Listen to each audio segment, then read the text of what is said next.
क्या भारत देश में जहां 20 जाने गई हैं, क्या हम लोग इनकलाब नहीं ला सकते? देखा जाए तो अगर हम 1000 फोन लेते हैं उसमें से 700 फोन चाइनीज हैं। तो ये स्टार्टअप इंडिया जो प्रोग्राम था, इंडियन गवर्नमेंट ने चलाया था, digital India, make in India, क्या ये जुमले थे से केवल?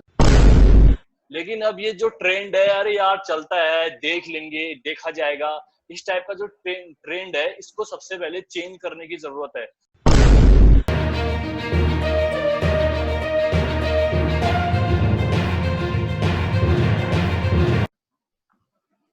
नमस्कार दोस्तों, मैं संतोष तिवारी SWS न्यूज के कार्यक्रम निष्कर्ष में आप सभी का स्वागत करता हूं। आज हम जिस टॉपिक पे बात करने वाले हैं वो टॉपिक का नाम है, क्या चाइना के सामान का बहिष्कार करना संभव है।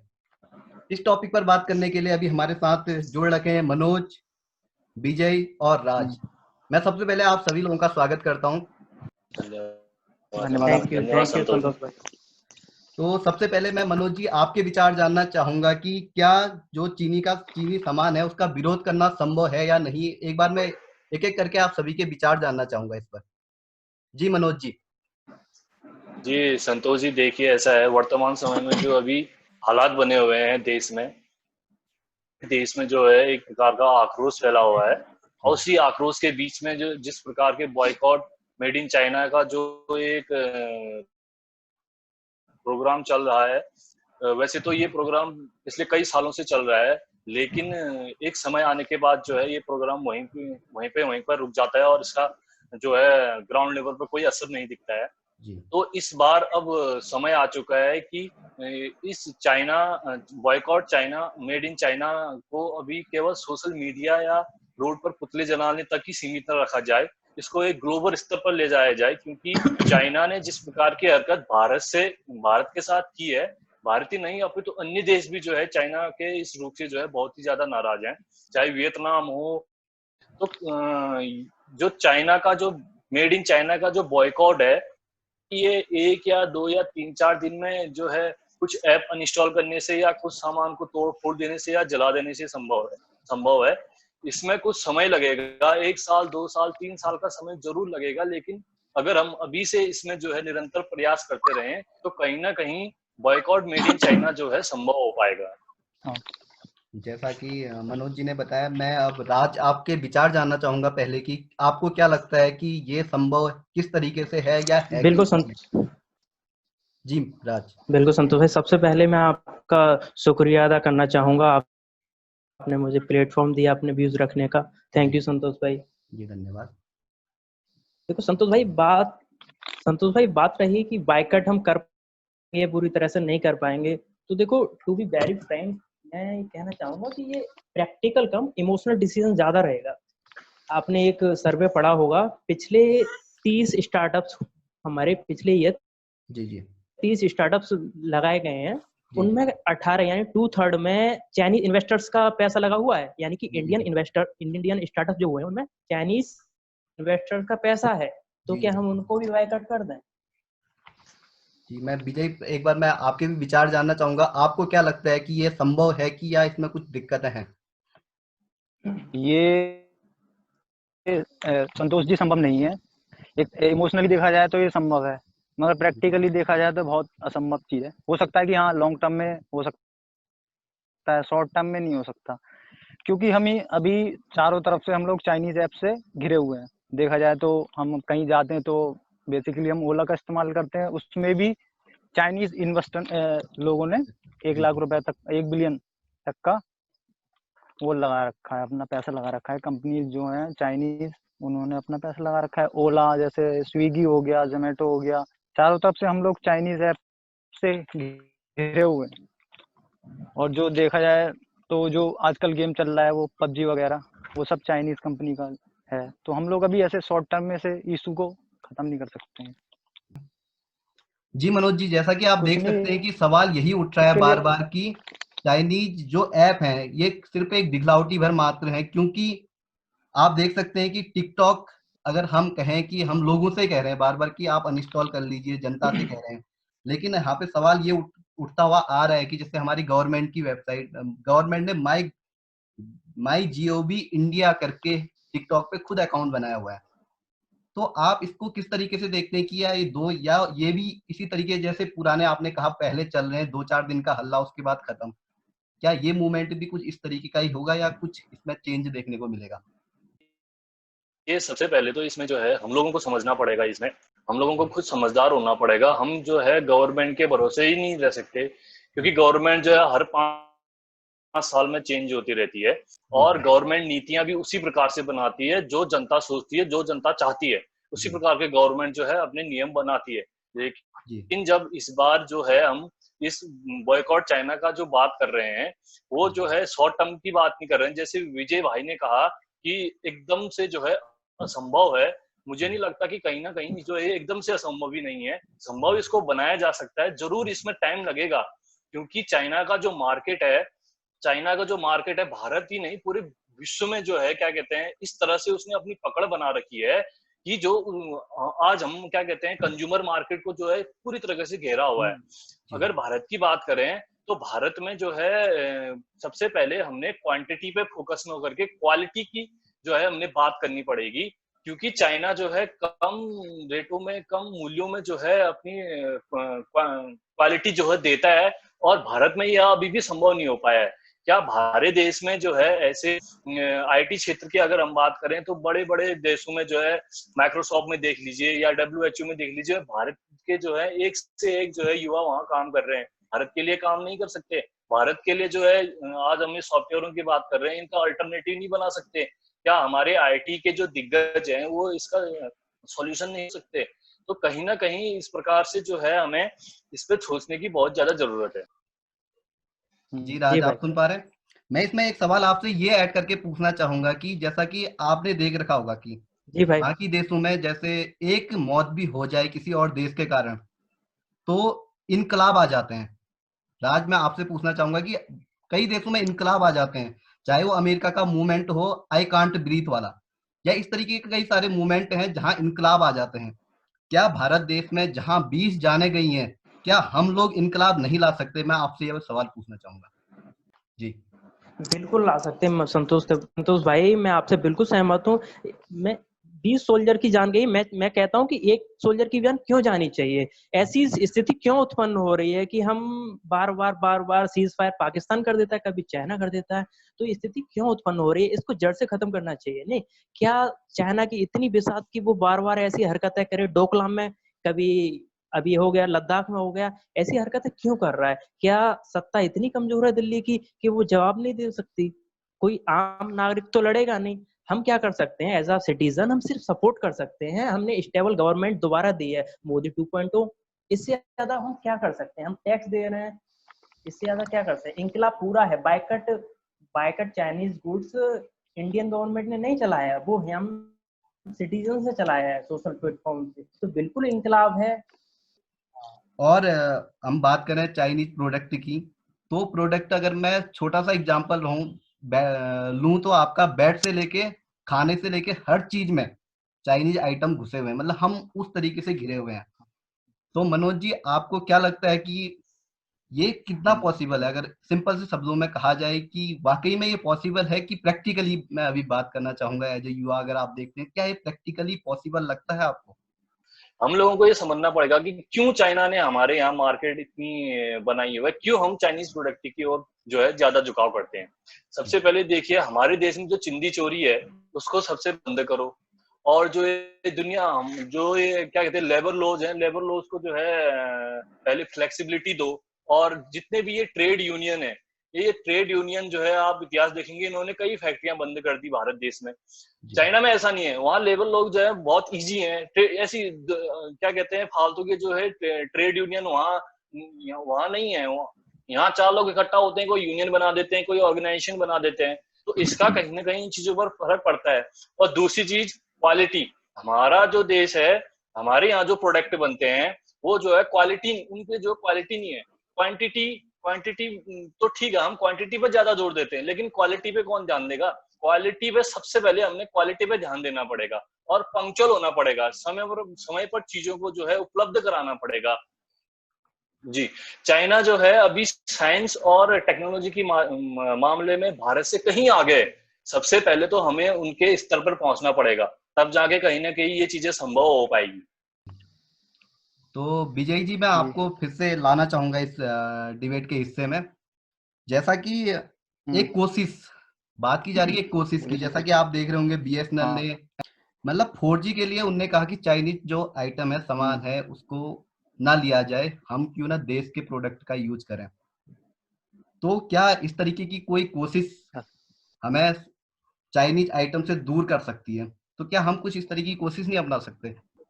नहीं, हम लोग कोशिश कर सकते हैं एज अ पर्सन। अगर हम किसी चीज को कर रहे हैं तो हो सकता है, ये संभव है। बस ये है कि कुछ आने वाले 5-6 सालों में या फिर 7-8 सालों में ये पॉसिबल है कि हम बाइकआउट कर सकें चाइनीज प्रोडक्ट को पूरी तरीके से। बट इसके लिए एक तो पहले उसके लिए हमें सबसे पहले अगर कोई चीज़ है, उस चीज़ के लिए अदर ऑप्शन भी चाहिए होता है। जैसा मनोज भाई ने कहा कि अगर हम सादा जीवन जी के भी कर सकते हैं इसको, पर ये है कि अभी हमारे पास ऑप्शन नहीं है। ऑप्शन की ज़्यादा ज़रूरत है हम लोगों को। बिल्कुल संतोष भाई, मैं यहाँ थोड़ा ऐड करना चाहूंगा। बिल्कुल हम बाइकआउट कर सकते हैं, लेकिन हर पर ईयर हम कम से कम $70 बिलियन का सामान मंगाते हैं चाइना से। जी अगर हम अभी बाइकआउट कर देते हैं उसका, मान लो आज से कर दिया हमने, हम सब 137 करोड़ देशवासी ये शपथ लें कि आज से नहीं लेंगे, तो उसका ऑप्शंस क्या है? हमारे पास ऑप्शंस है क्या हमारे पास? इसके ऑप्शन ढूंढने चाहिए। जैसे हमें ताइवान की तरफ जाना चाहिए, जापान, इजराइल, कोरिया, ये सब वही चीजें मैन्युफैक्चर करते हैं जो चाइना हमारे इंपोर्ट करता है। लेकिन आपने खुद देखा होगा मोदी जी, अगर एक मिनट, मोदी जी 59 कंट्रीज को विजिट कर चुके हैं, लेकिन ताइवान नहीं गए। वो क्यों नहीं गए ताइवान? चाइना से संबंध खराब हो जाएंगे, फॉरेन पॉलिसी खराब हो जाएंगी। फॉरेन पॉलिसी अभी कौन सी अच्छी हो गई फिर? तो कहीं ना कहीं ये हमारी फॉरेन पॉलिसी या फिर विश्व स्तरीय मंच पे हमारी ये साख पे दाव दाव वाली बात हो गई। ये कहीं ना कहीं फेल हुए हैं, मैं यही कहूंगा। मोदी ताइवान नहीं गए। ताइवान मोस्टली जो मोस्टली इलेक्ट्रॉनिक सामान है वो ताइवान मैन्युफैक्चर करता है, फिर अमेरिका, चाइना हमें वहां से इंपोर्ट करता है। जी मनोज जी, आप इसके बारे में कुछ कहना चाहेंगे? जो क्या कहते हैं, ये तो एकदम सही कहा राज भाई ने। इसमें भी हमें सुधार करने की कुछ जरूरत पड़ेगी। और बार बार यही बात आती है कि समय लगेगा, समय लगेगा, समय लगेगा, लेकिन वो समय कब जाके निकल जाता है पता नहीं चलता है। मैं एक छोटा सा एग्जांपल देना चाहता हूँ। एक कोठारी आयोग की जो है स्थापना हुई थी, जिसका उद्देश्य था कि सर्व शिक्षा अभियान के तहत हमारी जीडीपी का 6% जो है सर्व शिक्षा अभियान में जो है खर्च किया जाए।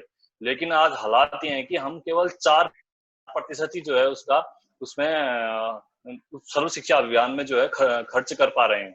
तो कहीं ना कहीं जो हमारी जो नीतियां हैं, चाहे वो व्यापार को लेकर हो, चाहे राजनीति को लेकर हो, या किसी प्रकार के मुद्दे को लेकर हो, वो नीतियों पर जो है बदलना सबसे पहले बहुत जरूरी है। जी संतोष भाई, मैं थोड़ा ऐड करना चाहूंगा यहाँ। जी जी बिल्कुल बिल्कुल आप मनोज करें। भाई सही कह रहे हैं, हम किसी से प्रोग्राम रोक नहीं सकते, लेकिन हमें चाइना से ये भी सीखना चाहिए। उनका अपना फेसबुक है, उनका अपना यूट्यूब है, उनका अपना व्हाट्सएप है, वो क्यों यूज नहीं करते? बाकी बाकी कंट्रीज यूज कर रहे हैं, वो अपना बनाते हैं। और इंडिया की हालत क्या है? IRCTC रेलवे की वेबसाइट है, हम उस पर एक टिकट बुक करते हैं तो वो घंटों घूमता रहता है, गोल गोल घूमता रहता है, बंदा फ्रस्ट्रेट होकर उसे लीव करके चला जाता है वेबसाइट। ये है हमारी हालत। क्या हमारी गवर्नमेंट का इतना पैसा नहीं है कि हमारे IT से इतने सारे इंजीनियर घूम रहे हैं बेरोजगार, इनको हायर करे और वो वेबसाइट ठीक कराए? ये हालत हो गई है क्या हमारी? हमें जुमलेबाजी से फुर्सत नहीं है। जब कोई ऐसी हरकत होती है, चाइना या पाकिस्तान सर उठाता है, सांप हैं ये लोग, सर उठाते हैं, तब हम इंकलाब करते हुए निकल आते हैं। हम 4 दिन बाद फिर भूल जाएंगे। ये हालत है हमारी। अगर हमें अदर ऑप्शन जैसे अवेलेबिलिटी मिल जाती है हमें, तो हम लोग अपने इंडियन प्रोडक्ट का यूज कर सकते हैं।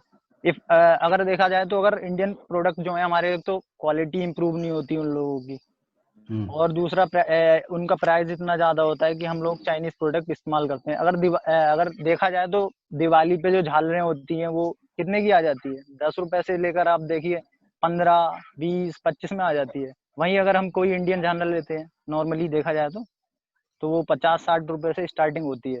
तो जो गरीब इंसान होता है वो सोचता है कि सस्ती चीज ली जाए, तो इस वजह से चाइनीज प्रोडक्ट को हम लोग इस्तेमाल करते रहते हैं इनडायरेक्टली। जी जी बिल्कुल।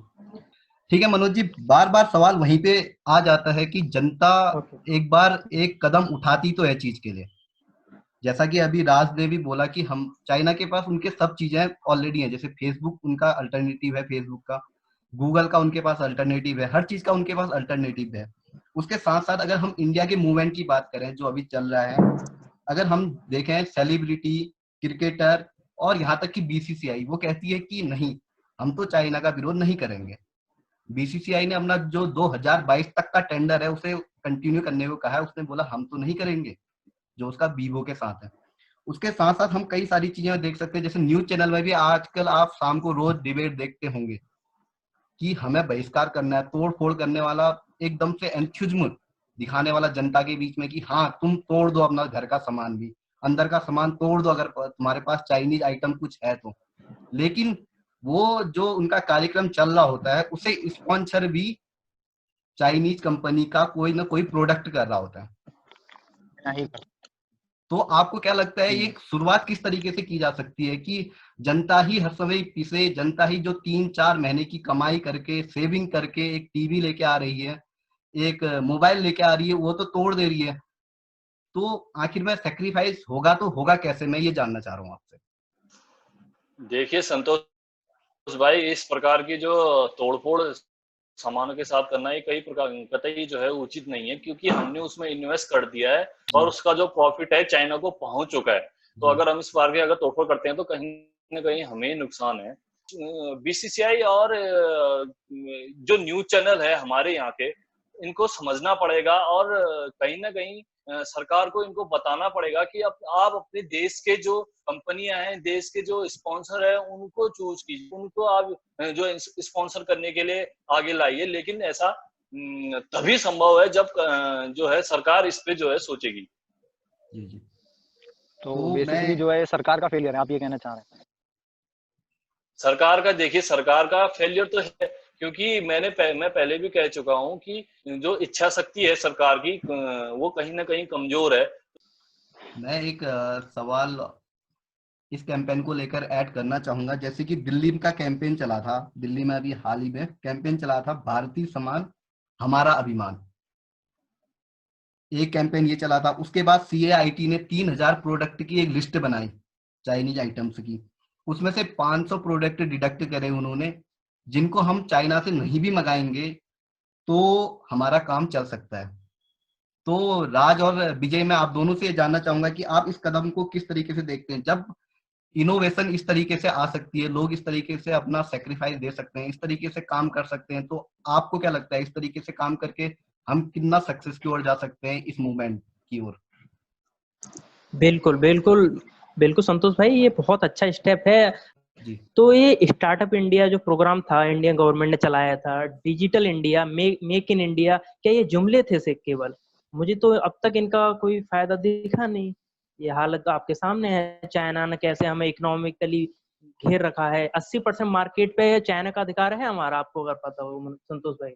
जी जी। और जो हम फ्लिपकार्ट से ऑर्डर करते हैं, ये कुछ वेबसाइट है नहीं फेमस, हमको लगता है कि ऑनलाइन मंगा रहे हैं, इसमें चाइना का क्या है, हमारा इंडियन प्रोडक्ट है। लेकिन जो हम फ्लिपकार्ट से मंगा रहे हैं, बिग बास्केट है, बायजूस है, और डिलीवरी है, हाइक है, फ्लिपकार्ट है, मेक माई ट्रिप, ओला, ऑक्सो, पेटीएम मॉल, पॉलिसी बाजार, क्विकर, रिविगो, स्नैपडील, उड़ान, जोमेटो, स्विगी, ये सारे में चाइनीज इन्वेस्टर्स का पैसा है।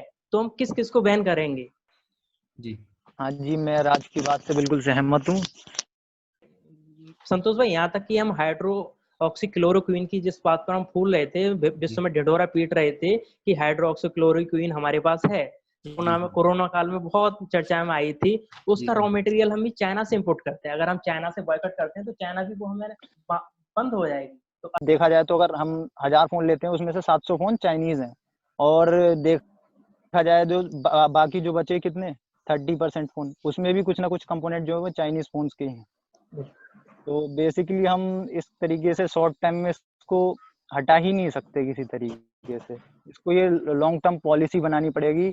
और इसमें बेसिकली देखा जाए तो सरकार का ही फेलियर है जहाँ तक है। हाँ, तो मनोज जी आप जैसे कि सुन सकते हैं, इन्होंने सरकार पे तो सवाल खड़े किए ही किए हैं, साथ में जो राज और विजय ने कह रखा है, जैसे कि हम कह सकते हैं जो हमारी फार्मास्यूटिकल कंपनी है वहां पे 90% जो कच्चा माल है वो चीन पर निर्भर करता है। 90%, 10% ओनली इंडिया का रहता है उसमें। उसके साथ साथ अगर हम वहाँ पे थोड़ा सा भी चूक करते हैं तो फिर हमारी दवाई का क्या होगा। और वैसे मोबाइल सेक्टर का एग्जांपल विजय ने दिया कि हमारे टॉप 5 कंपनी में से 4 तो चाइना की ही हैं। जब इतना कुछ हो रहा है तो आप इस पर क्या कहना चाहेंगे? आप बीच में भी कुछ कहना चाह रहे थे। देखिए संतोष भाई, जहाँ तक दवाइयों का सवाल है, अभी इसका अल्टरनेटिव हमारे पास है, ऑलरेडी है, लेकिन उसको हमें जो है उस पर हमें ध्यान देने की जरूरत है, रिसर्च करने की जरूरत है, और वो है आयुर्वेद। जब ये साइंस जो है दवाइयाँ पॉसिबल इलाज नहीं होता था क्या, तब दवाइयाँ नहीं बनती थी, तो आयुर्वेद में इसका इलाज है। हमें आयुर्वेद की ओर बढ़ना पड़ेगा, हमें आयुर्वेद को अपनाना पड़ेगा। और हमारे यहाँ अभी जो है पतंजलि जो है पतंजलि जो एक बहुत बड़ी कंपनी, यानी साल का उसका 16,000 से 20,000 के बीच में टर्नओवर है। क्यों हम उन पतंजलि के प्रोडक्टों को इस्तेमाल नहीं कर रहे हैं? मेरे घर में जो है पतंजलि के प्रोडक्ट आधे से ज्यादा जो है, सब 70% से ज्यादा जो है पतंजलि के प्रोडक्ट इस्तेमाल होते हैं। मैंने कहीं नहीं देखा कि पतंजलि के प्रोडक्टों में कोई खराबी है। क्यों हम पतंजलि के प्रोडक्ट हम उसका मजाक उड़ाते हैं? क्यों हम फॉरेन कंट्री के जो है प्रोडक्ट इस्तेमाल करते हैं? हमें सबसे पहले इस चीज को सोचना पड़ेगा। हमारे यहाँ एक से एक कंपनियां हैं, जैसा कि अभी राजकुमार भाई ने जो है बहुत सारी कंपनियां गिनाई। क्या जब ये अमेजोन, फ्लिपकार्ट और ये कंपनियां नहीं थी तो क्या हम सामान मार्केट से सामान नहीं खरीदते थे? क्या हम मार्केट नहीं जाते थे? लेकिन इन कंपनियों ने जब से कंपनियों ने भारत में प्रवेश किया है, हम लोग घर में बैठ के सामान मंगा लेते हैं। बाजार में देखिए कितनी मंदी आ गई है, क्यों? इन ऑनलाइन कंपनियों की वजह से आ गई है। हम लोगों को समझना पड़ेगा, हम लोग इनसे सामान नहीं खरीद के डायरेक्ट हम बाजार में जाके उनसे सामान क्यों नहीं खरीदते हैं? तो व्यापारी लोग इससे घाटे में है। और जहां पर ये स्विगी, जोमेटो की बात करें, जब ये मार्केट में नहीं आए थे, क्या हम क्या कहते हैं रेस्टोरेंट में खाना खाने नहीं जाते थे? क्या हम ऑर्डर पे खाना नहीं मंगा सकते थे? हम एक कॉल करके खाना मंगा सकते थे? क्या इन कंपनियों को यहाँ लाने की क्या जरूरत थी? जी, तो मनोज भाई, मैं आप दोनों, विजय और राजकुमार, मैं आप दोनों से पूछना चाहूंगा। जैसे कि मनोज भाई की बात से स्पष्ट है, 2 पॉइंट इतने बड़े शानदार पॉइंट उठा रखे हैं, एक आयुर्वेद का और उसके साथ दूसरा हम अपनी लग्जरियस लाइफ जो चाइना के आइटम के कारण बेसिकली हमें मिल रही है, हम अपनी लग्जरियस लाइफ को नहीं हटाना चाहते, इसलिए हम तो एक तो सामान यूज कर रहे हैं और दूसरा पॉइंट इन्होंने आयुर्वेद पर उठा रखा था। आप इस पर क्या कहना चाहेंगे?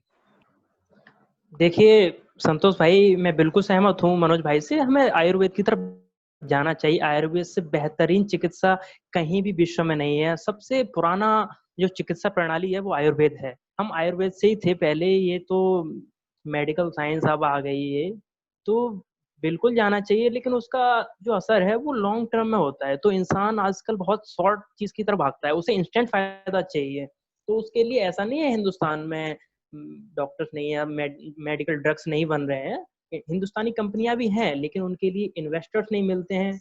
जैसे अभी ओयो है, 21-22 साल के लड़के ने ओयो ओयो रूम जो सर्विस स्टार्ट की, 21-22 साल की इतनी बेहतरीन सर्विस की है, लेकिन उसका इन्वेस्टर्स का पैसा ओयो में लगा हुआ है। क्या समस्या रही कि इंडियन इन्वेस्टर्स उसमें पैसा नहीं लगाए या इंडियन बैंक उसको लोन नहीं दे पाए? क्या जरूरत थी? अमेरिकन इन्वेस्टर्स ने उसमें इन्वेस्ट किया है। तो यहाँ समस्या यहाँ है। टैलेंट भारत में बहुत है अगर उसे मौका दिया जाए। ये digital India, make in India, startup India, ये फिर मैं वही कहूंगा, ये सब जुमले ही रह गए। राजकुमार जी, आपने बिल्कुल। जी सरकार पे काफी जी सवाल, राजकुमार भाई, आपने एक एकदम सवाल मैं आपसे अवश्य पूछना चाहूंगा। जी मनोज जी, आपको रोकते हुए आप अपनी बात फिर पूरी बिल्कुल कर बिल्कुल। लीजिएगा। मैं एक सवाल पूछना चाहूंगा कि हम ये देखते हैं कि देश मेरे लिए क्या करेगा, क्या हम ऐसा नहीं सोच सकते कि मैं देश के लिए क्या करूंगा? जी राजकुमार। बिल्कुल संतोष भाई, बहुत अच्छा लगता है ये सुनने में। मैं देश के लिए क्या करूंगा, मैं देश के लिए क्या कर सकता हूँ? एक आम सिटीजन होने के नाते मैं अच्छी गवर्नमेंट चुन सकता हूँ, अच्छे नेता को ला सकता हूँ, पॉलिसी मेकर को ला सकता हूँ। वो हमने किया, एक बार नहीं हमने 2 बार किया। पूरा भरोसा था। मैं दूसरे विपक्षी को नहीं जाऊंगा, उनपे हमने 10 साल भरोसा किया। वो कैरी मिनाती की एक वीडियो वायरल हो रही थी कि सत्यानाश, तो वो वाली हालत हो गई है। तो बिल्कुल भरोसा किया। हम एज ए सिटीजन हम उसके जो डिसीजन लेते हैं हम उसको करते हैं। 370 हमने बिल्कुल ब्लाइंडली फॉलो किया कि ये अच्छा है डिसीजन। जो किसी ने नहीं किया, तुमने किया बिल्कुल। लेकिन सरकार की हाँ में हाँ ही देशभक्ति नहीं होती है। देखो, घर का जो मुखिया होता है संतोष भाई, सवाल उससे पूछेंगे या फिर पड़ोस वाले से पूछेंगे? घर के मुखिया से पूछे जाएंगे नहीं जी सवाल तो। बिल्कुल, अगर सवाल नहीं पूछे जाएंगे तो ये तानाशाही की या फिर ये मोनोपोली की, ये डिक्टेटरशिप की स्टार्टिंग हो जाती है। जैसे अमेरिका में तो अभी खैर नहीं है, रूस में देख लो आप, चाइना में देख लो, वहां मोनोपोली है। तो अब इंडिया में डेमोक्रेसी है, अगर सवाल नहीं होगा तो फिर मोनोपोली और डेमोक्रेसी में अंतर शायद मुझे लगता नहीं कोई बचेगा।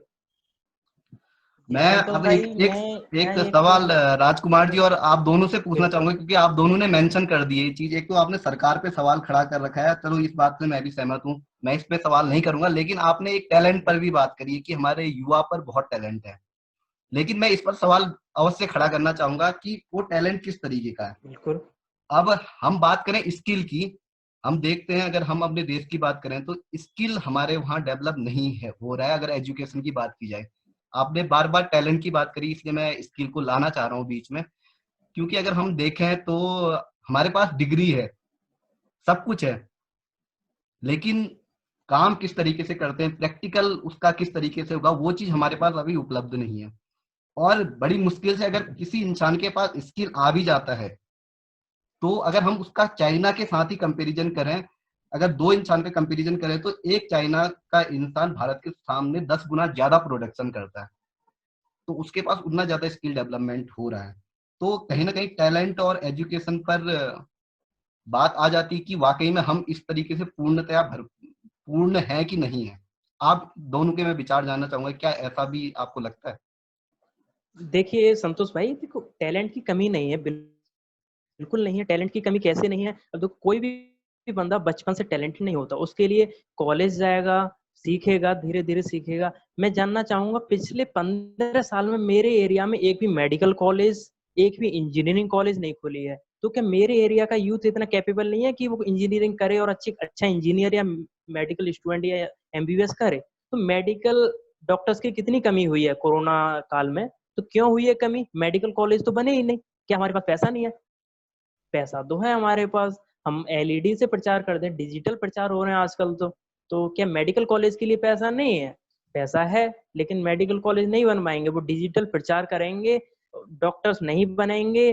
कोरोना काल में स्टाफ को नाइट ड्यूटी भी कराएंगे, डे ड्यूटी भी होगी। तो डॉक्टर्स की कमी है, यही बेरोजगारी ऐसे बढ़ रही है। टैलेंट की कमी नहीं, अगर वही कॉलेज मिले। नीट में हमारे 1-2 नंबर से कितने सारे स्टूडेंट रह जाते हैं। क्या वो 1-2 नंबर से वो कम कैपेबल हो गए? क्या कम नॉलेज हो गई उनके? मेडिकल कॉलेज नहीं है, इसीलिए उन्हें डिग्री नहीं मिल पाती, नहीं वो पढ़ पाते। देखिए देखिए युवाओं, जैसे कि संतोष भाई आपने भी कहा कि युवाओं के स्किल, युवाओं का स्किल कहीं ना कहीं कमजोर नहीं है, बहुत ज्यादा स्किल हमारे युवाओं के पास है। और कहीं ना कहीं अगर हम थोड़ा सा जो है 10-20 सेकेंड इसमें थोड़ा सा हट के जाना चाहूंगा, एजुकेशन पे जाना चाहूंगा, क्योंकि एजुकेशन हमारे यहाँ प्रैक्टिकल से ज्यादा थ्योरेटिकल पर ज्यादा फोकस है। जी, वही मैं एजुकेशन सिस्टम जो है हमारा, इस पे ज्यादा फोकस है, प्रैक्टिकल पे ज्यादा फोकस नहीं है। जी इसलिए जो स्किल है, वो टैलेंट है, कहीं ना कहीं एक ही जगह पे आकर रुक जाता है। वो आके जाके जो है और ज्यादा उसको बढ़ाने का युवाओं को मौका नहीं मिल पाता है। जी और कॉलेज और स्कूलों में शुरुआत से ही इस प्रकार के अवेयरनेस प्रोग्राम चलाए जाएं। और क्या कहते हैं, वहां पर जो है, वहां पर कुछ एक नई चीज ऐसी डाली जाए कि बच्चे वहीं से जो है किसी भी फील्ड में जो है उसको सीखने का मौका मिले। बस किताबी ज्ञान रटा देने से और डिग्रियां हासिल कर देने से जो है हम इस चीज को जो है पूरा नहीं कर सकते। तो फिर आज का जो टॉपिक है, एसडब्ल्यूएस न्यूज के निष्कर्ष कार्यक्रम का मकसद ही एक निष्कर्ष जानना है कि हम आखिर में किस नतीजे तक पहुंच सकते हैं। तो मैं आप दोनों से एक एक करके जानना चाहूंगा कि क्या चाइना के सामान का बहिष्कार करना संभव है? इसका निष्कर्ष आप किस तरीके से निकालेंगे कि हम, भारत देश क्या कर सकता है, देश का युवा क्या कर सकता है, सरकार क्या कर सकती है? जी, आप इस पर अपने विचार रखिए। जी संतोष भाई, बिल्कुल। देखो, जैसा मनोज भाई ने स्टार्टिंग में कहा था, इम्पॉसिबल कुछ भी नहीं है। इसका धीरे धीरे स्टेप बाय स्टेप हम रिप्लेस कर सकते हैं। ऐसा नहीं कि हम directly made in India product बनाना शुरू कर दें। हम सबको पता है कितना प्रोडक्शन होता है हमारे भारत में, ना मात्र के बराबर प्रोडक्शन होता है। तो हम सिर्फ रिप्लेस कर सकते हैं। जर्मनी, जापान, कोरिया, ताइवान, इनकी बहुत अच्छी टेक्नोलॉजी है। एक ही कंट्री से इतना व्यापार ना करें कि हमको वो इकोनॉमिकल कॉलोनी बना ले अपनी, जैसे चाइना ने हमें ऑलमोस्ट बना लिया है। हम निर्भर हैं, $70 बिलियन का सामान मंगाते हैं हम। तो अगर वो बंद कर दिया जाए कितना लॉस होगा हमें, कहाँ से मंगाएंगे वो सामान। तो हम रिप्लेस कर सकते हैं उनको अदर कंट्रीज के साथ। और रही बात बिल्कुल बायकॉट करने की, वो तो अमेरिका ने भी किया था फ्रांस को, जब 2003 में फ्रांस ने अपने ट्रूप्स नहीं भेजे इराक में, जो तो 9/11 वाला हमला था, लेकिन फेल हो गया वो। ऐसे ही जापान ने जब चाइना की टेरिटरी को या चाइना की जमीन को ऑक्यूपाई कर लिया तो चाइना ने भी बायकॉट किया था जापान पर, वो भी असफल रहा। जमैका ने भी त्रिनाद टोबैगो के प्रोडक्ट्स को बायकॉट किया, वो भी असफल रहा। यहाँ तक कि घाना जो एक छोटा सा कंट्री या द्वीप कह लो उसे, घाना ने भी यूरोपियन प्रोडक्ट्स को बायकॉट किया था, वो भी असफल रहा। तो इतिहास में देखे गए बायकॉट्स जो मूवमेंट चलते हैं वो ज्यादातर सफल नहीं हो पाते, रिप्लेस कर सकते हैं हम। जी जी जी मनोज जी। जी देखिए देखिए जो ये बॉयकॉट का जो अभी चल रहा है मेड इन चाइना, इसको जो है सबसे पहले हम लोगों ने जनता को जो है जागरूक होना पड़ेगा, जनता को समझना पड़ेगा। क्योंकि जैसा जनता, ये पहले भी मैं कह चुका हूँ, जैसा जनता चाहती है वैसा ही जो है सरकार करती है। तो हम लोगों को पहले समझदार होना पड़ेगा, हम लोगों को अपनी जीवन शैली में जो है परिवर्तन लाना पड़ेगा, हम लोगों को जो है अपने जो उत्पाद है उनको जो है ज्यादा और ज्यादा जो है बढ़ेगी, तब जाके जो है हम ये बॉयकॉट चाइना कर सकते हैं। और ये जो है आज या कल में जो है संभव नहीं है, इसमें समय लगेगा। क्योंकि चाइना की जो मार्केट है ये 1-2 साल पहले नहीं आई है, सालों से आई है, तो इसको हटने में जो है समय लगेगा। और एकदम से हम बॉयकॉट करने की अगर सोचें तो ये पॉसिबल ही नहीं है। क्योंकि जिस मोबाइल के जरिए से मैं आपसे बात कर रहा हूँ ये भी अभी मेड इन चाइना का है। अब ये 15,000 का मोबाइल अगर मैं अभी फेंक दूं तो मैं 15,000 अभी कहाँ से लेके आऊंगा, या 15,000 में मुझे कोई ऐसा मोबाइल दे जो इसके फीचर्स को जो है इसके बराबर के फीचर्स जो है उसमें हो, तो तब जाके मैं इस मोबाइल का बहिष्कार कर सकूं। तो इस प्रकार से हमें जो है सोचने की जरूरत है। कहीं ना कहीं हमें एक जो है राष्ट्रवाद की भावना जो है अपने आप जगानी पड़ेगी। और हम युवाई हैं, क्योंकि हमारा जो देश है तो उसमें जो जितने भी हमारी जनता है वो सबसे ज्यादा युवा है। हम युवाओं को सोचना पड़ेगा। हम केवल जो है टिकटॉक पे जो है मुजरा करने तक ही जो है सीमित रह गए हैं युवा। और कई युवा जो हैं यूट्यूब पे आप देखिए, वो लोग यूट्यूब के जरिए कमाई कर रहे हैं एक अच्छा कंटेंट देकर, और एक जो है अच्छी अपनी सोच लाकर वहां पर। और संतोष भाई आप ही एक इसका उदाहरण है, आपने टेक्निकल फील्ड से जो है अपनी शिक्षा प्राप्त करी है और एक SWH न्यूज के माध्यम से जो है लोगों से जुड़ रहे हैं। तो ये भी कहीं ना कहीं भविष्य में आगे जाके जो है अगर सब लोगों का साथ मिला और आप इसको जो है कंटिन्यू रखेंगे तो कहीं ना कहीं जाकर आपका एक व्यापार का माध्यम भी बन सकता है। ये बहुत अच्छा माध्यम बन सकता है। आप इसके जरिए जो है लोगों से जुड़ सकते हैं। SWH न्यूज जो है एक ब्रांड बन सकता है, तो लोग आगे उससे जुड़ेंगे, स्पॉन्सर आपसे आके जुड़ेंगे। तो ये चीज हमने करने की जरूरत है। छोटे छोटे जो प्रयास हैं, एकदम से बड़ा कुछ होगा नहीं, जो छोटे छोटे स्टेप हमने लेने पड़ेंगे, तब जाके कहीं ना कहीं हम ये चीज जो है संभव कर पाएंगे।